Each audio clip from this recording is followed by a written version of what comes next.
Nuwun para pamirsa pandemen waosan cariyos basa Jawi ingkang wonten tlatah pundi kemawon.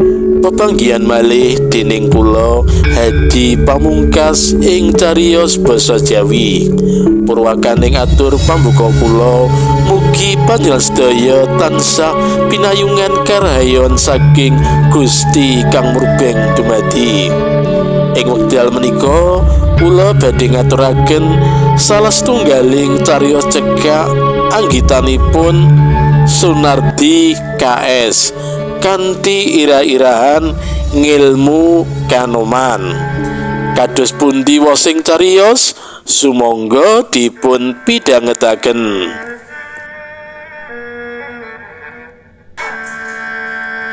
Sedulure bapak sakembolan tunggal welat cacah papat. Tunggal welat iku nggunakake welat kang padha kanggo ngethok tali pusar nalika isih bayi. Welat mono besetan pring nanging landhep banget. Sawise digunakake nigas ari-ari, welat njur disimpen primpen. Yen simbah wedok mbiyen welat kuwi bali digunakake saben-saben arep digunakake dioser-oseri kethokan kunir dhisik. Sedulur papat karo bapakku ateges 5 kabeh lanang. Yen manut wong Jawa katelah Pandhawa 5 embuh biyen iku wis diruwat kanthi nanggap wayang kulit lakon Bathara Kala apa durung supaya kabeh kalis ing sambikala. Aku ora tau wani takon ing bab iki. Bapakku nomor 2 klebu petungan Werkudara. Nyatane bapak pancen rada galake ing babagan kedisiplinan. Satemene pawungan sing watake kaya bapakku iku luwih trep yen diarani kaku. Kaku iku kenceng, angel dienggokake marang kaluputan. Yen bapak nomor 2 ateges nomor 1 Pak D, sing nomor 3 nganti nomor 5 dak celuk Pak Lek. Sedulure bapak papat iku sing 3 manggon dadi sapedukuan. Dadi ya cedhak karo sedulur. Mung Pak Lek nomor 3 sing manggone ing siji desa. Senajan daleme rada adoh, nanging yen bab silaturahmi Pak Lekku kuwi aktif banget. Saora-orane sesasi pisan mara sowan nggone bapak, kadang kala malah sesasi kaping pindho. Senajan bapak wis ndisi seda, nanging Pak Lek nomor 3 iku isih kerep sambang menyang omah tinggalan sing saiki dak panggoni karo bojo lan anak-anakku. Malah aku sing kepara keset ngajak anak bojoku ganti sowan Pak Lek ing daleme kono. Pakaryane Pak Lek nomor 3 kuwi tani tulen. Diarani tulen jalaran ing kahanan utawa mangsa apa wae panjenengane tetep nenandur, ora kersa nyambut gawe liya. Saben-saben Pak Lek sonjo ning omahku wis bisa dibadhe mesti sing ditakokake wiwitan tanggal 1 bulan. Ajeg iki wis tanggal 1 apa durung ya?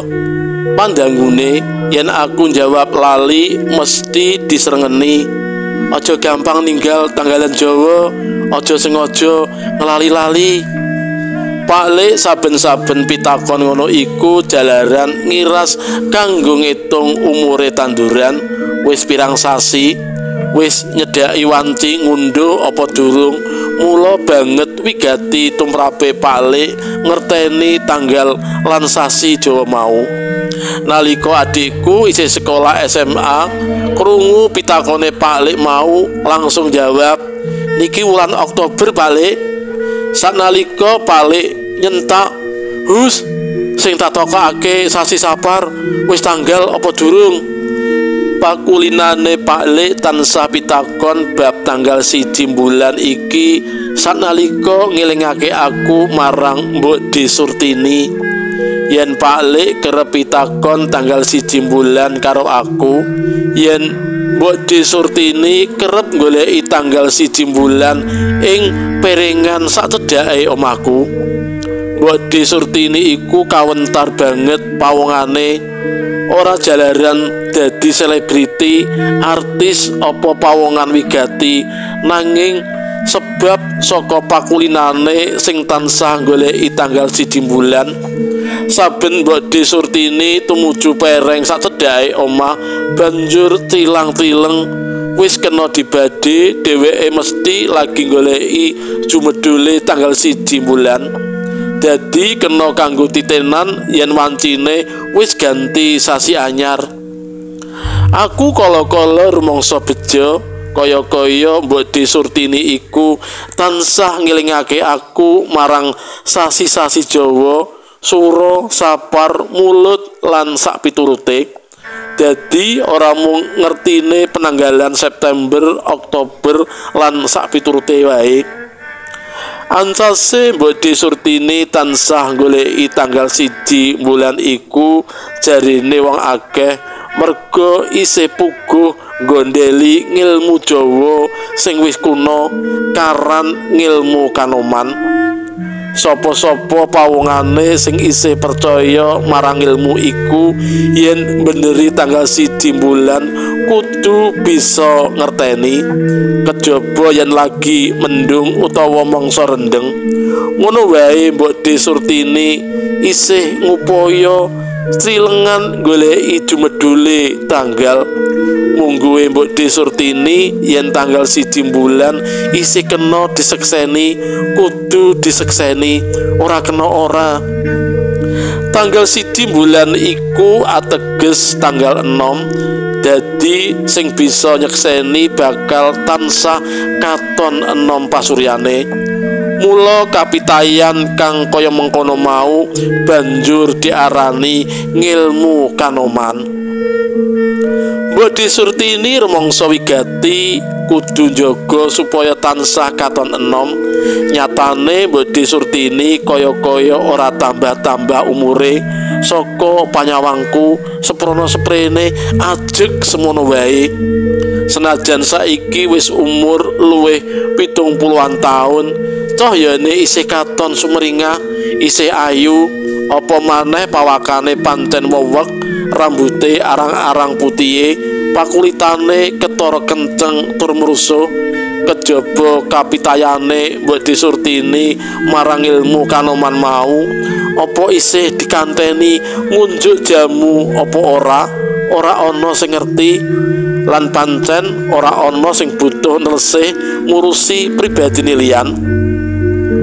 Mbok De Surtini iku manut riwayat sing dak tampa saka critane wong akeh, utamane wong-wong tuwa pedukuhan. Jare dheweke kuwi wis nikah kaping 7. Mbok menawa merga cahyane tansah katon enom wae iku kaya-kaya ora ming setuwa saingga kecunggah ndudut atine para kakung. Sing gumunake saka crita-crita mau jare saka anggone nikah kaping 7 iku 3 ing antarane Mbok De Surtini entuk jejaka sing umure kapernah anake. Jalaran pancen kacek adoh dibanding umure Mbok De Surtini, kaceke nganti puluhan taun. Apa ora gawe-gawa coba? Lan jarine uga sapa-sapa jejaka sing kemawani ngenyek, ngece lan nyecamah Mbok De Surtini bakal dipilut dadi bojone kelet ora bisa uwal. Embuh nggunakake japa mantra apa lan kepriye, nyatane kabukten mengkono. Yen Mbok De Surtini iku isih duwe bojo, aku ora ngerti kepriye carane anggone pegatan karo bojone banjur milut jejaka sing tau nyecamah dheweke mau. meruwi kanyatan-kenyataan sing kaya mengkono iku wong-wong ing pedukuhan ora ana sing kumawani ngremehake Mbok De Surtini.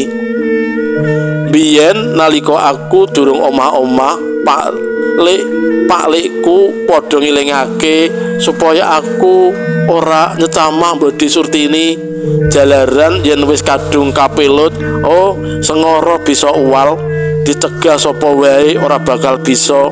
Ujare wong-wong sing wis tau kapelut mau, Mbok De Surtini iku ayune tanpa tanding, aku mung gedhe-gedhe. Wiwit isih enom, Mbok De Surtini iku tansah dadi ibu rumah tangga, tegese ora tau nyambut gawe formal lan informal. Ora kaya wong-wong wedok ing desaku, senajan mung trima sabiyantu sing lanang nyambut gawe, nanging ana pegawean padinan sing diayahi. Nanging yen Mbok De Surtini ora mung masak lan umbah-umbah sandangan, ngono wae kala-kala diburuhake wong, senajan upama ditandangi dhewe sak temene ya bisa. Saben sore udakara jam 5, sikilku mesti wis ngambah jokan ngomah bali saka nyambut gawe. Kejaba yen ana lembur utawa ana urusan liya, mulihku lagi telat, aku nyambut gawe ana pabrik mebel usahane ponakane bojoku. Sore iku ngepasi dina Setu, Paklik jebul wis ana ngomahku sadurunge aku teka. Ing dhuwur meja sak cedhake Paklik lungguhan ana kopi 2 cangkir sing isih katon kumebul pegane. Mestine ya ibune bocah-bocah sing ngecomake wedang iku, jalaran anak-anakku padha wegah yen dikongkon nyuguh unjukan daya. Lho, Paklik wis kawit mau ana kene? Pitakonku. Lagi wae. Ana wigati apa kok kadingaren Paklik? Kayane lagi winginane saka kene. Paklik ora jawab, tangane ngrangge gelas banjur nyuruput isine sing manget-manget. Dak tawani dahar ora kersa. Aku nunda anggonku mangan sore. Yen arep mangan kono lho. Engko kowe keluwen. Ngendikane Paklik. Aku mesem karo gedhek. Paklik banjur nerusake omonge nalika aku nyedhaki lungguhe. Kok saben bengi turumu mesti gasik ya? Angger jam 09.00 aku liwat kene kok listrikmu ruang tamu wis mati, lawangmu tutupan rapet. Lho, Paklik kok pirsa? Ya yen aku pinuju liwat bae. Aku penasaran daleme Paklik iku yen saka omahku kepitung rada adoh. Ana yen kira-kira 5 kilometer kok kober-kobere liwat ngomahku bengi-bengi, banjur lunga ning endi? Kamangka kulinane mung mlaku, jalaran Paklik iku ora bisa numpak sepeda. Saben bengi aku turu gasik Paklik, mergo aku kesel. Esuke kudu nyambut gawe maneh, ora tau turu awan. Ucapku. Paklik meneng wae banjur nyeruput maneh kopine. Ing liya dina nalika bali saka nyambut gawe lan kaya biasane liwat omahe Mbok De Surtini, aku kaget. Pelataran omahe Mbok De Surtini akeh wong, sebagian ing antarane klesak-klesik guneman karo ruange.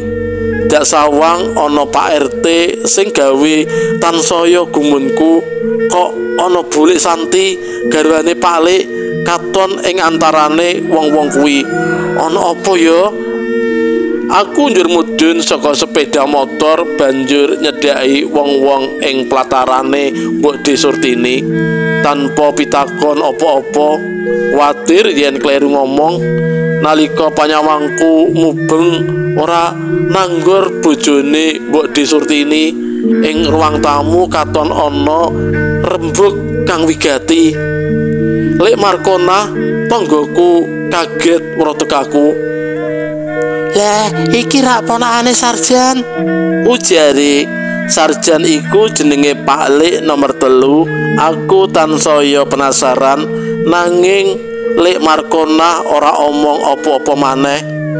Lagi wae aku tekan ngomah wis dipapak pitakon dening bojoku. "Omahe Mbok Surtini isi rame, Pak. Aku mau ya saka kono mau sedelok banjur cepet-cepet mulih." "Iya, lagi ono apa ya?" "Lek Santi nglabrak Mbok Surtini, Pak.